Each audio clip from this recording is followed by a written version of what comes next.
আজকে যুবকরা জিহাদ করতে চায়, তারা জিহাদের দিকে উদ্গ্রীব, কাফেরদেরকে মারতে চায়, মুশরিকদেরকে মারতে চায়, মুশরিকদের সাথে জিহাদ করতে চায়, যুদ্ধ করতে চায়।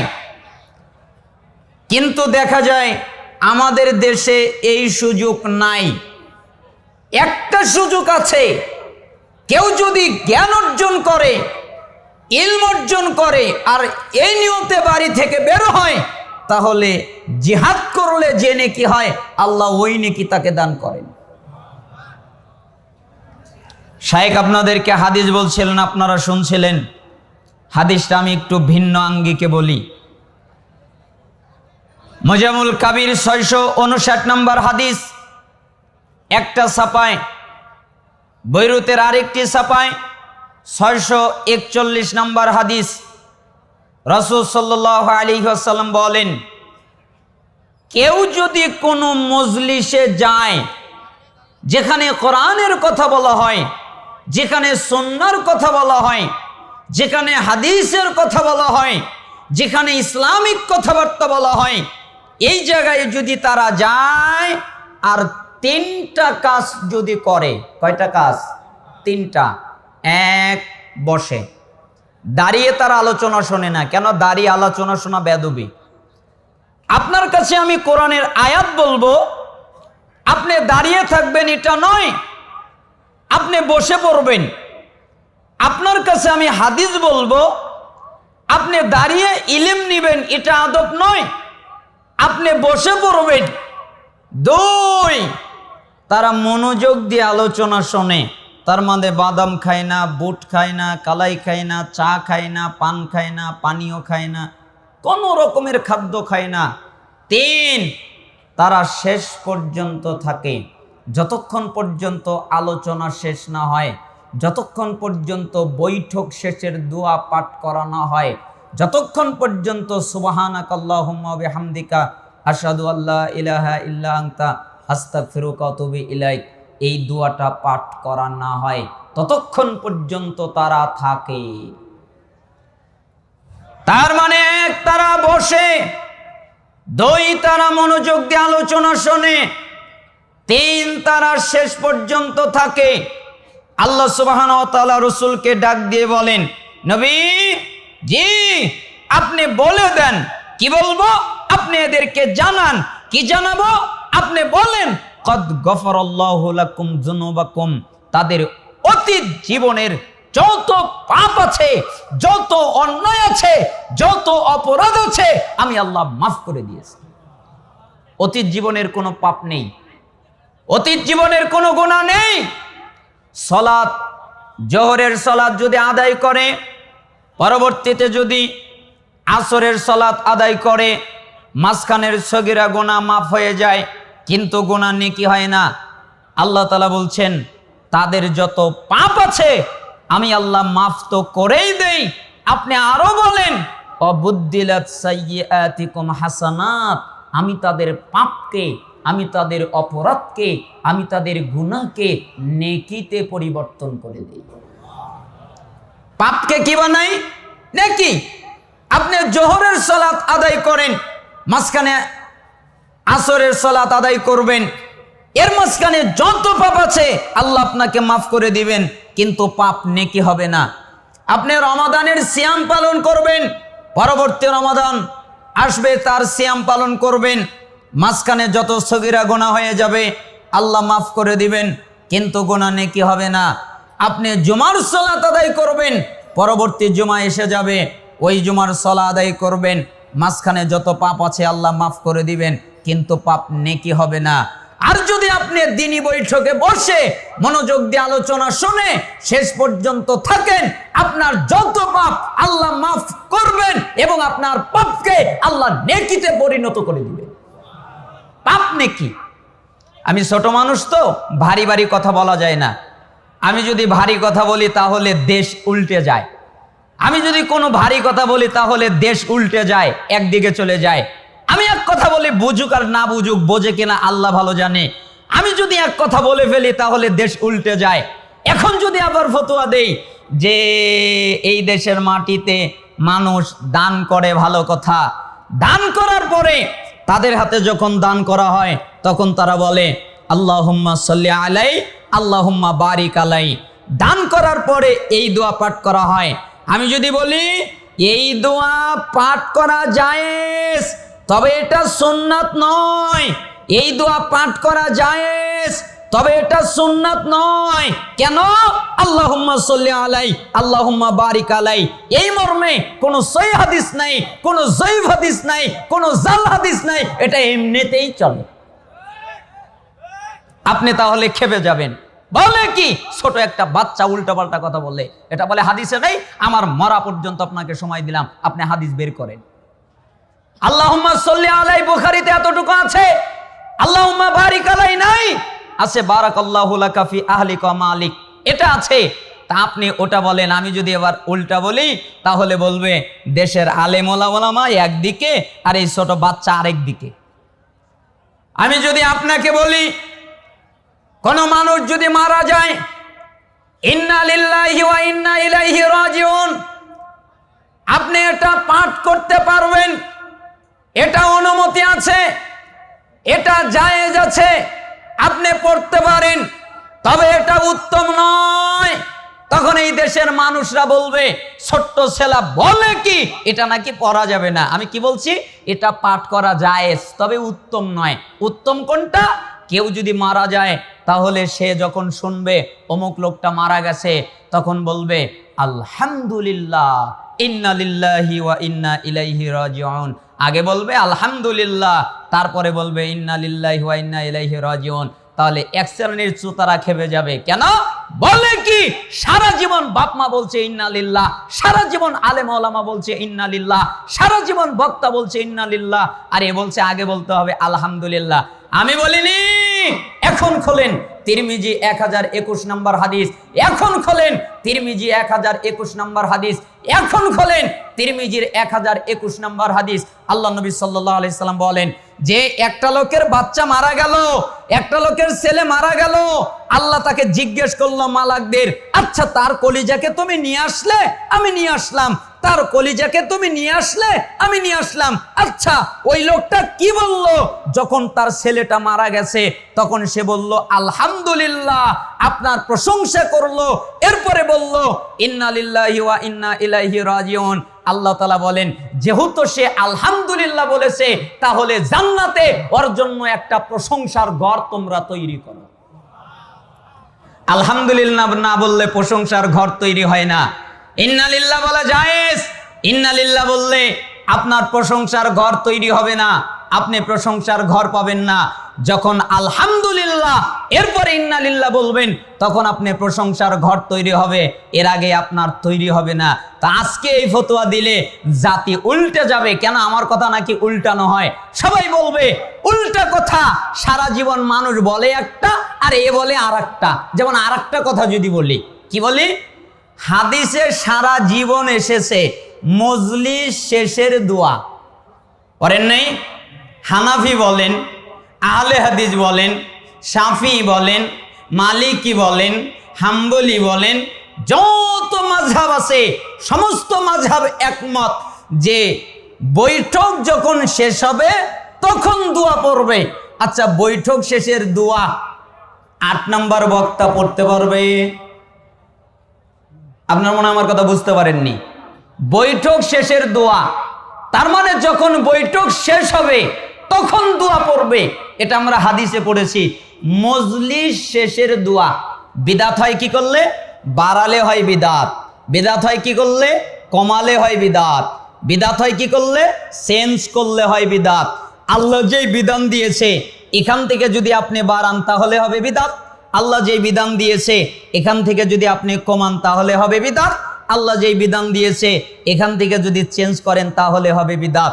তো হাদিসে এসেছে মজলিস শেষের দোয়া, তাহলে ওটা শেষ বক্তা পড়বে, না হলে সভাপতি পড়বে, না হলে যে বক্তব্য শেষ করবে সে পড়বে। পঞ্চম বক্তা পড়তে পারবে না, ষষ্ঠ বক্তা পড়তে পারবে না, সপ্তম বক্তা পড়তে পারবে না, অষ্টম বক্তা পড়তে পারবে না, চতুর্থ বক্তা পড়তে পারবে না, তৃতীয় বক্তা পড়তে পারবে না, দ্বিতীয় বক্তা পড়তে পারবে না। এরা পড়তে পারবে না, এদের অনুমতি নাই।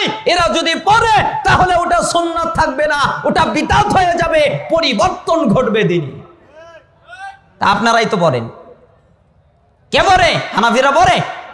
ওরা তো পড়েই না। তা আপনিই তো পড়েন, আপনারাই তো পড়েন। তা আপনারা পড়লেন কেন বলেন? আপনারা পড়েন কেন বলেন? বিভিন্ন মাহফিলে, বিভিন্ন আলোচনায় আপনারা পড়েন কেন? আপনারা পড়ে থাকেন কেন? কেন যে পড়েন তা আমার জানা নাই। এবার যদি আমি বলি তাহলে আমি উল্টে যাব, আমার কথা উল্টানো হবে। আমার ফতোয়া বুঝতে পারে না মানুষ, বলি একটা মানুষ ধরে নেয় আর একটা। আমি তীর মারি ডান দিকে আর মানুষ বাম দিকে নিয়ে যায়।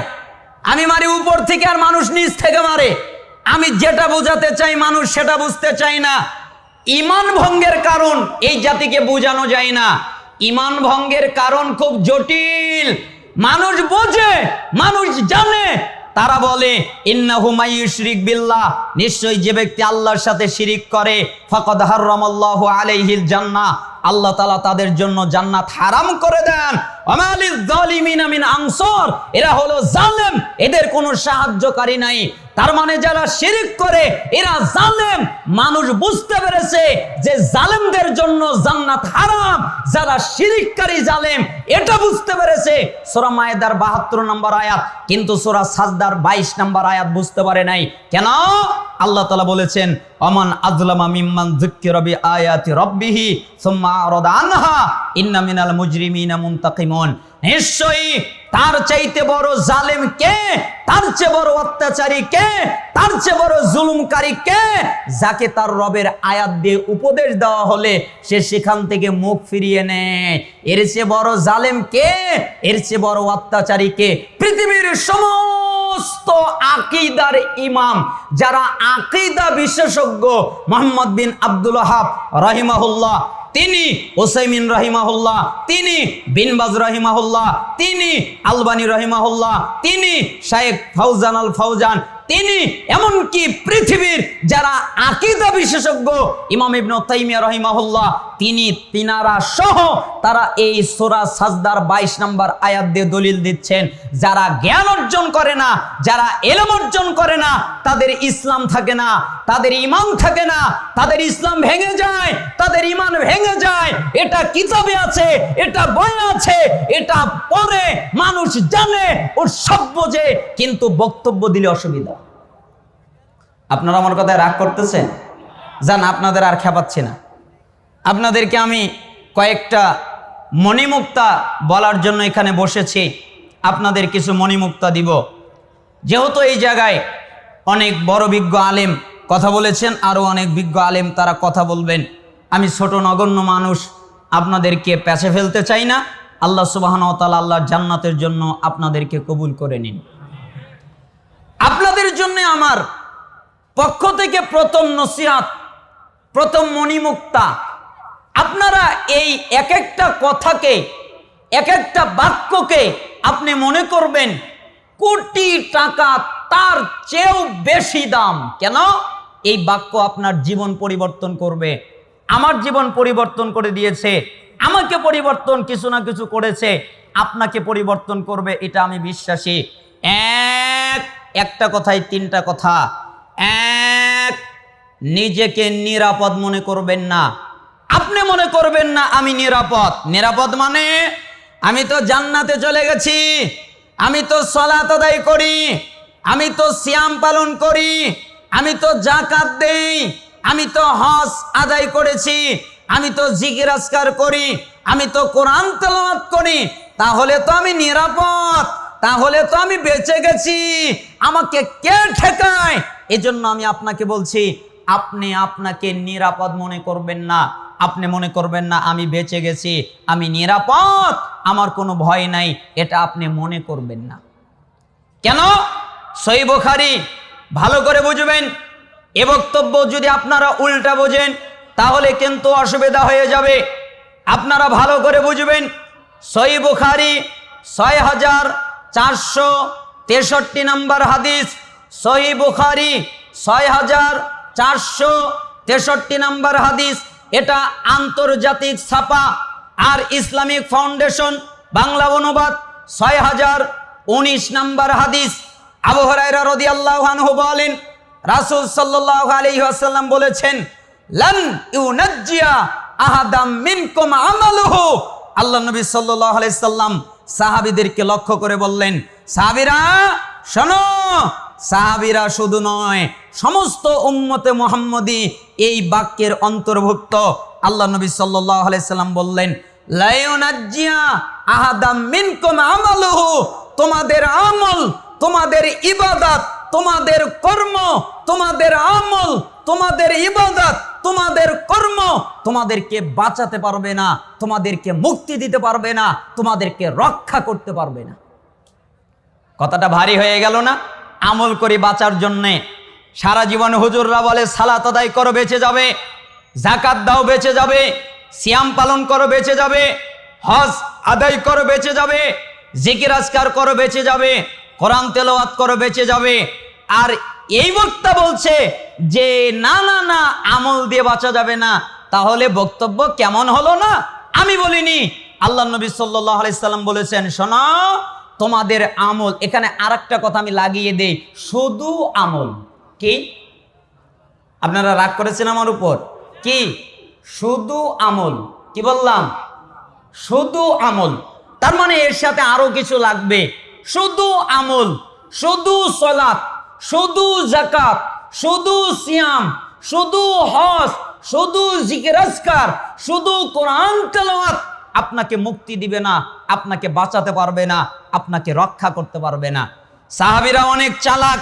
তাই একজন সাহাবী আল্লাহর নবীকে জিজ্ঞেস করলেন, ওয়ালা আনতা ইয়া রাসূলুল্লাহ, হে আল্লাহর নবী, আমরা না হয় আমলের মাধ্যমে মুক্তি পাবো না, আমরা না হয় আমলের মাধ্যমে বেঁচে যাব না, আমরা না হয় আমল দিয়ে বাঁচতে পারবো না। আপনি নবীও কি না? আপনারও কি এরকম ঘটনা ঘটবে? আপনি নবীও কি বিপদে পড়ে যাবেন? আপনিও কি পারবেন না? আল্লাহর নবী সাল্লাল্লাহু আলাইহি ওয়াসাল্লাম বললেন, ওয়ালা আনা, আমিও না, আমিও শুধু ইবাদতের মাধ্যমে, শুধু কর্মের মাধ্যমে, শুধু আমলের মাধ্যমে মুক্তি পাবো, আমিও না, মুক্তি পাবো না। শোনো, ইল্লা আন ইয়াতাগাম্মাদানি আল্লাহু বিরহমাতিন, আল্লাহ তাআলা আমাকে তার রহমত দ্বারা ঢেকে নিয়েছেন, তার রহমত দ্বারা আবৃত করে রেখেছেন, তার রহমত দ্বারা বেষ্টিত করে রেখেছেন। আমি আল্লাহর রহমতের মাধ্যমে, রহমতের কারণে সব জায়গায় মুক্তি পেয়ে যাব। বলেন তো কিসের মাধ্যমে মুক্তি পেয়ে যাব? রহমত। এই জন্য পৃথিবীর সমস্ত মুহাদ্দিসিন কিরাম এই হাদিসের ব্যাখ্যা করতে গিয়ে তারা বলতেছেন, বা এই বার অর্থ হলো আমল, এর সাথে লাগবে রহমত। তার মানে শুধু আমল দিয়ে বাঁচবে না, শুধু সালাত দিয়ে বাঁচবে না, সালাত সাথে লাগবে রহমত, যাকাত সাথে লাগবে রহমত, সিয়াম সাথে লাগবে রহমত, হজ সাথে লাগবে রহমত। শুধু ইবাদত দিয়ে বাঁচতে পারবে না, আল্লাহর রহমত লাগবে। তাহলে কি আমরা ইবাদত করা ছেড়ে দিব? না, সাদ্দিদু ওয়া কারিবু ওয়া গুদু ওয়া রুহু ওয়া শাইউম মিনাদ দুলজা ওয়াল কসদাল কসদা তাবলুগু। রাসূল সাল্লাল্লাহু আলাইহি সাল্লাম বলেন, শোনো, তোমরা চেষ্টা করতে থাকো, তোমরা আমল করতে থাকো, তোমরা আল্লাহর নৈকট্য লাভ করতে থাকো। কিভাবে আল্লাহর নৈকট্য লাভ করা যায়, কিভাবে আল্লাহর প্রিয় হওয়া যায়, কিভাবে আল্লাহর নিকটবর্তী হওয়া যায়, তোমরা এটা চেষ্টা করো। তোমরা সকালে আল্লাহকে ডাকো, তোমরা সন্ধ্যায় আল্লাহকে ডাকো, তোমরা রাতের শেষ ভাগে আল্লাহকে ডাকো। আর কোরআন সুন্নাহয় যা আছে এটা হলো মধ্যম পন্থা।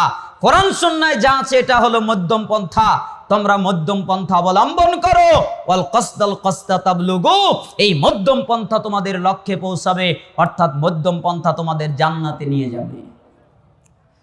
তার মানে হাদিস দ্বারা আমরা বুঝতে পারলাম, শুধু ইবাদতের মাধ্যমে বাঁচা যাবে না, ইবাদতের সাথে রহমত লাগবে, আর রহমতের জন্যে আল্লাহর নৈকট্য লাগবে। এবার এই হাদিসটা আমরা সালাফদের নীতিতে বুঝবো।